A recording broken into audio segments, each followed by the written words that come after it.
TV20 Kannada ವಾಹಿನಿಗೆ ಸ್ವಾಗತ. ಬೆಳಗಾವಿ ನಗರದಲ್ಲಿ ನಡೆದ ಸಂತ ಸೇವಲಾಲ ಜಯಂತಿ ಮೆರವಣಿಗೆ ವೇಳೆ ಜಿಲ್ಲಾಧಿಕಾರಿ ಹಾಗೂ ಬಂಜಾರ ಸಮಾಜದ ವ್ಯಕ್ತಿಯ ನಡುವೆ ನಡೆದ ಘಟನೆಯೊಂದು ಚರ್ಚೆಗೆ ಗ್ರಾಸವಾಗಿದೆ.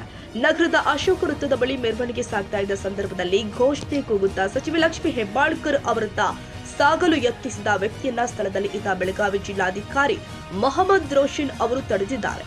ಈ ವೇಳೆ ವ್ಯಕ್ತಿಯ ಕೊರಳಿಗೆ ಕೈ ಹಾಕಿ ತಳ್ಳಿದಂತಹ ದೃಶ್ಯಗಳು ಸಾಮಾಜಿಕ ಜಾಲತಾಣದಲ್ಲಿ ವೈರಲ್ ಆಗಿದೆ. ಘಟನೆಯ ವಿಡಿಯೋ ಹೊರಬಿದ್ದ ಬಳಿಕ ಕೆಲವರು ಜಿಲ್ಲಾಧಿಕಾರಿಯ ಕ್ರಮವನ್ನು ಭದ್ರತಾ ದೃಷ್ಟಿಯಿಂದ ತೆಗೆದುಕೊಂಡ ಕ್ರಮ ಅಂತ ಹೇಳ್ತಾ ಇದ್ರೆ, ಇನ್ನು ಕೆಲವರು ಅದನ್ನ ದರ್ಪದ ವರ್ತನೆ ಅಂತ ಟೀಕಿಸಿದ್ದಾರೆ.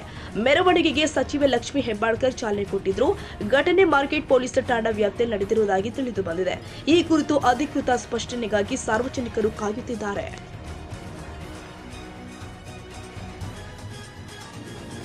ಕನ್ನಡಿಗರ ಮೆಚ್ಚಿನ ನಿಮ್ಮ TV20 ಕನ್ನಡ ವಾಹಿನಿ ಇದೀಗ ಟಿವಿಯಲ್ಲಿ ಲಭ್ಯ. ಕರ್ನಾಟಕ ಮತ್ತು ದೇಶ ವಿದೇಶದ 360 ಡಿಗ್ರಿ ಸುದ್ದಿ ವಿವರವನ್ನ ಪಡೆಯುವುದಕ್ಕೆ TV20 ವಾಹಿನಿಯನ್ನು ಲೈಕ್ ಮಾಡಿ, ವಿಡಿಯೋಗಳನ್ನು ಶೇರ್ ಮಾಡಿ, ಕಮೆಂಟ್ ಮಾಡಿ, ಸಬ್ಸ್ಕ್ರೈಬ್ ಮಾಡಿ.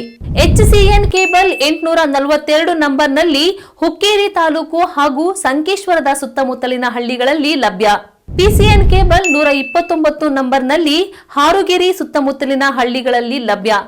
ರಾಯಬಾಗ್ ಡಿಜಿಟಲ್ ಚಾನೆಲ್ ಕೇಬಲ್ 80ನೇ ನಂಬರ್ನಲ್ಲಿ ರಾಯಬಾಗ ತಾಲೂಕಿನ ಸುತ್ತಮುತ್ತಲಿನ ಹಳ್ಳಿಗಳಲ್ಲಿ ಲಭ್ಯ.